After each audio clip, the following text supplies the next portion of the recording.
Hi everyone, thanks for taking the time to watch this video on an overview of the Next Generation Science Standards or NGSS. I started out working in a state that did not adopt NGSS and just recently switched to a job where I'm now in an NGSS adopted state. And through that process, I've really realized just how important it is for really all science educators to become familiar with the Next Generation Science Standards. And here's why. One, they're really important instructional shifts that all science teachers, no matter where they are, should be doing. So, a key part of NGSS is it's about getting kids doing science in the context of content. So, it's not just doing science at the beginning of the year in that scientific method unit. It's about doing science in the units of content so that they see and get to experience hands-on science all throughout the year. Another important component is that it's K through 12, and the importance that all students are getting science, that we're not just waiting till intermediate elementary to begin teaching science. Another reason to be familiar with NGSS is really the best high quality resources that I have found are aligned to NGSS. Looking back at the resources that were specific to the state that I was in, they just were not as high of quality as what I see is available on the national level. And I do see there are ways to kind of take those high quality resources and adapt them for your state and still make them work. So, if you're looking for curriculum, lessons, resources, really making sure you're looking at NGSS is really important. Also, quality professional learning. So, organizations like the National Science Teachers Association, the work that they're doing and the PD that they're providing is aligned to NGSS. And so, if teachers, educators don't have some familiarity with NGSS, that's some of the best PD that's out there. And so, making sure they're at least a little familiar with the standards is important. Also, the next gen science standards really point teachers and cause them to make some shifts towards what we know are instructional best practices. And then finally, many of the states, even though they may not have adopted NGSS, their standards were modeled after the framework or some of the NGSS standards in a slightly different format or slightly different way. So I think it's important. Everyone's familiar. So let's get into how kind of a big, broad overview of NGSS and how the standards are structured. So one of the key, most important things to know about NGSS is that it includes these three dimensions for learning. All right. So the first dimension is the disciplinary core ideas, or what some people refer to. This is kind of the what scientists know. These are topics of science. This is kind of the content of science. This is what teachers are very familiar with when they think about their units. These disciplinary core ideas. I do my weather unit now. I do my matter unit at this time, or chemistry unit, or physics. That's the disciplinary core idea. So your teachers will be actually pretty familiar with this concept. The second dimension of NGSS are the science and engineering practices, and that's really what scientists do. Now, teachers might tell you, oh, yeah, I do that. I'm familiar with the scientific practices because they say they teach the scientific method, but it really goes much, much deeper than that. It's just not a one and done at the beginning of the year. Every lesson should incorporate really all three of these dimensions, or at least each unit should in some way incorporate all three of these dimensions. So if they're not, if having kids do ask questions, model things like that, they're kind of missing the mark of NGSS. And then lastly are the cross-cutting concepts. This is the one that educators may struggle a bit. It's probably what gets implemented last. They'll start with the core ideas. They will probably need a little work to incorporate the practices, but that won't be too hard.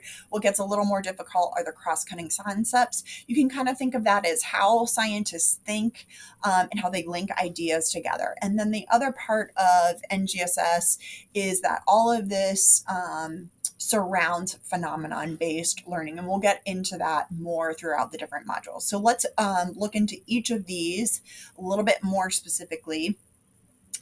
So the disciplinary core ideas are then broken down into these sub areas. So the physical sciences, life sciences, earth and space science, and engineering and technology.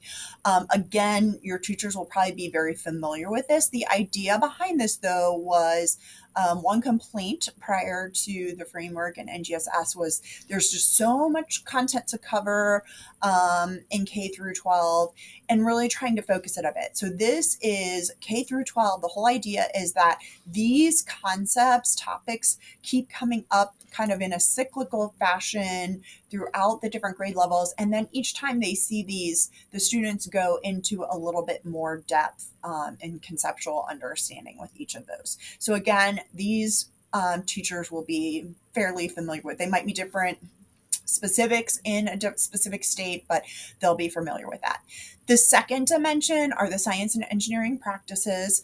Again, there are 8 of these. So the first one is asking questions and defining problems, developing and using models, planning and carrying out investigations, analyzing and interpreting data, using mathematics and computational thinking, constructing explanations and designing solutions, engaging in arguments from evidence, and finally obtaining and evaluating and communicating information. So those are the 8. Again, this will take a little bit of effort for teachers to implement, but they probably do at least some of these things. It's making sure they're intentional. They don't have to do all 8 every unit, but they want to look at the year as a whole and make sure they're not maybe skipping number 5 and not ever hitting using mathematical and computational thinking.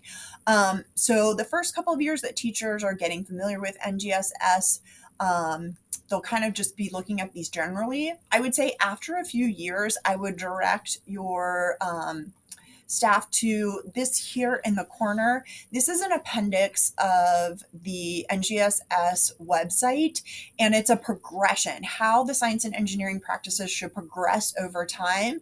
What we find is that if teachers aren't looking at this progression, our middle school and high school teachers, if they actually look at what they're doing, they're probably actually, our middle school teachers are probably actually teaching that intermediate elementary science and engineering practices. And our high schools may be teaching either that intermediate elementary or middle school portion of the progression. Now, I know the first couple of years, again, people just need to kind of understand what these 8 are and how they work. Also, the students coming to them are not going to necessarily have the foundational skills to be ready to jump right into the middle school or high school level of these. So over time, students should be getting better at doing these things. If you have a strong science program where they're actually doing these from K on up, as they should be, and also the teachers will become more comfortable with these 8 and should be able to really look at what is the proper level for the grade level that I teach.